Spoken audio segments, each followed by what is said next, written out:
sa pagpapatuloy. Wika ni Ramon tungkol sa plano ni Tanggol na pagsugod kay Rigor. Tanggol, naiintindihan kita, gusto ko ding makaganti kay Rigor dahil sa ginawa niya sa lolo mo, pero hindi pa ito ang tamang pagkakataon. Magpapakamatay ka lang pag sumugod ka sa presento.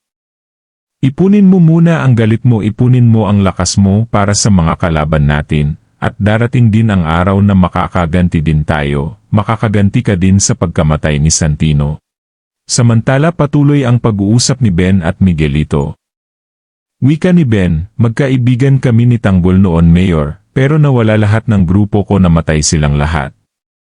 Dahil minalas kami ng nakasama namin si Tanggol.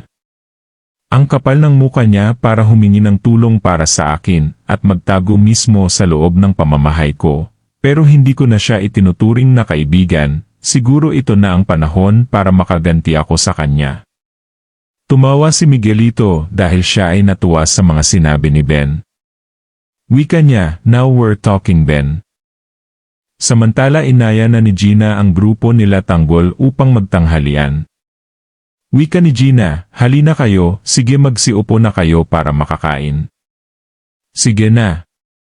At isinara nito ang pintuan. Samantala gumawa na ng sketch si Ben ng mapa ng kanilang lugar para sa gagawing paghuli kila Tanggol. Wika nito, ito ang bahay ko sa San Andres. Sa Mariles, Mayor, dito ho nagtatago sila Tanggol ngayon. Ito po ang daan papasok at palabas ng bahay namin. Sagot naman ni Miguelito, ipapapwesto ko ang mga pulis sa bawat sulok na pwede nilang daanan, Ben, will make sure na hindi nila matatakasan ang kamatayan nila. Ang pulis na ang bahala sa lahat, pero ako ang papatay kay Tanggol. Babala naman ni Ben, mag-ingat lang ho kayo, Mayor, kay Tanggol, madulas ho ang taong iyon. Kahit gulatin niyo pa siya sa pagsugod, mahihirapan po kayo. Sagot naman ni Miguelito, what are you trying to say, Ben?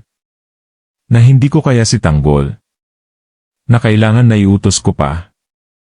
Sagot naman ni Ben, hindi naman sa gayon ho, Mayor. Dagdag pa ni Miguelito, napakalaki ng kasalanan ni Tanggol sa akin, Ben. Kaya ako mismo ang papatay sa kanyan. Pakiusap naman ni Ben, Mayor, wag niyo sanang kalimutan ang pakiusap ko sa inyo na wag madamay ang aking asawa. Wala nang mangyayari sa asawa mo, Ben, sisiguraduhin ko na walang mangyayari sa kanya. Don't worry about a thing, soon you'll realize that all the money you've got is worth it. And you did the right thing, Ben, ikaw ang naging susi ko para mapabagsak si Tanggol. At tumawa si Miguelito sa galak. Tumawag si Miguelito sa police station. Wika niya, this is your mayor speaking, sino to? Sagot naman ni Mando, Mayor, si Corporal Mando Mendoza po. Wika ulit ni Miguelito, Mendoza, kilala kita. Alam ko kung saan nagtatago si Tanggol, ipahanda mo lahat ng pulis, nagtatago siya sa Riles sa San Andres.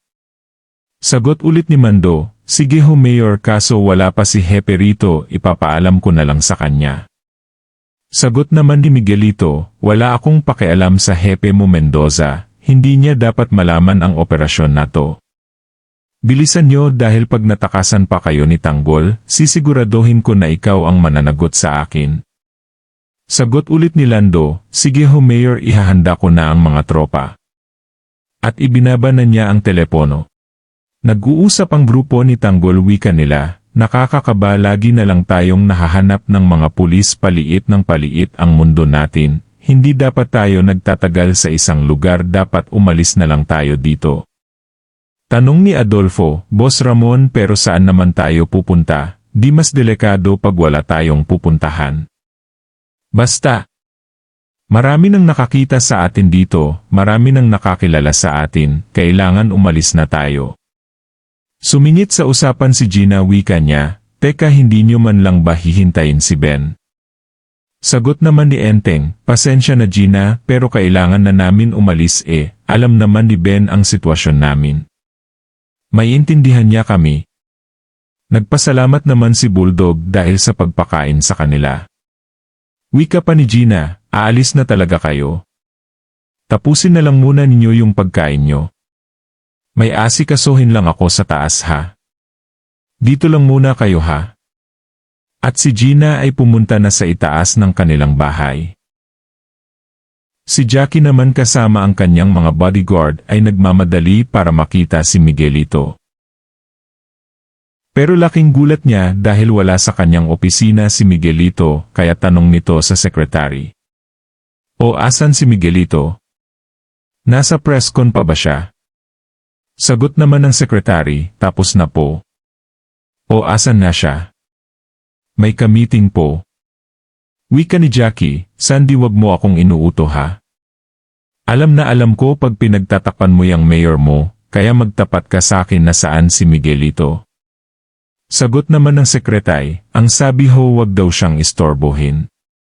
Wika ulit ni Jackie, nakakaloka. Kung kailan patong-patong ang problema, kung kailan mas dapat nakikita ko siya, at mas nakikita siya ng mga tao dito sa City Hall saka pa siya nawawala, sana lang no mas importante yung ginagawa niya kaysa sa paghahanap kay Tanggol. Agad naman siyang pumunta kay Roberto, si Roberto naman ay may kausap sa telepono wika nito, General Curbano maraming salamat in advance. Alam mo naman na napakalaking tulong nito sa amin para matanggal na yung mga agresibong relihista na yan. Sige okay, thank you. At ibinaba na niya ang telepono. Wika ni Jackie, Roberto, si Miguelito ay wala sa opisina niya, alam mo ba kung may meeting siya o may lakad siya baka may kausap? Sagot naman ni Roberto, bakit mo ba sa akin tinatanong? Ba't di mo itanong sa secretary niya? Ang alam ko lang ngayong araw na to ay pipirmahan niya yung executive order, yun lang. Tanong pa ni Jackie, ano namang pinag-usapan niyo ni General, effective na ba yung AEZ? Sagot naman ni Roberto, mag-umpisa na ang crackdown sa mga agresibong relihista na yan. Dahil illegal yung ginagawa nila, nagtitipon-tipon sila na walang permit, kapag yang mga yan ay hindi umalis. Maari silang lahat makulong. Marami pang pwedeng mangyari sa mga taong bumabangga sa atin. Samantala kaya pala pumunta si Gina sa itaas ng bahay nila ay para tawagan si Ben. Hello Gina. Ben asan ka na? Aalis na raw sila Tanggol paano ko pa sila mapipigilan? Sagot naman ni Ben, Gina malapit na kami, wag mo hahayaang makaalis sila Tanggol dyan kahit na anong mangyari. Pinag-uusapan nila kung hindi ba magagalit si Ben kung aalis sila ng walang paalam at pinag-uusapan din nila kung gaano kabait si Ben. Samantala walang kaalam-alam ang grupo ni Tanggol sa papalapit na peligro. Tuluyan ang nagsidatingan ang mga kapulisan at si Miguelito. At itinuro na ni Ben kung nasaan ang bahay niya. Wika ni Miguelito palibutan ang buong lugar harangan nyo ang lahat ng pwede nilang malusotan. Pagdating kay Tanggol dalhin niyo siya sa akin. Sugod. Wika naman ni Ben, teka lang Mayor pwede bang mauna muna ako ilalabas ko lang asawa ko. Sagot naman ni Miguelito, shut the hell up. Wala akong pakialam sa pamilya mo, si Tanggol yung puntirya ko dito. Wika ni Ben, Mayor teka ang linaw ng usapan natin. Sagot ni Miguelito, bitawan mo nga ako, ilayo ninyo yan sa akin. Nagsikalat na ang mga kapulisan sa bawat kanto na pwedeng lusutan nila Tanggol at nakapwesto na din ito sa harap ng bahay. Sumigaw si Miguelito ng akina ang baril, narinig naman ito nila Tanggol at nakatunog sila. Sigaw ni Ramon dumapa kayo. At sa puntong iyon sa pangunguna ni Miguelito ang bahay nila Ben ay pinaulanan ng mga bala, habang si Gina ay kasama din sa loob ng bahay habang ito ay tinatadtad ng mga baril. Abangan! Sinugod ni Marites si Rigor sa burol ni Santino upang maglabas ng sama ng loob dahil pinatay daw ni Rigor ang kanyang anak. At natuloy na din ang bakbakan ni Miguelito at Tanggol. Makakatakas kaya sila Tanggol ng ligtas?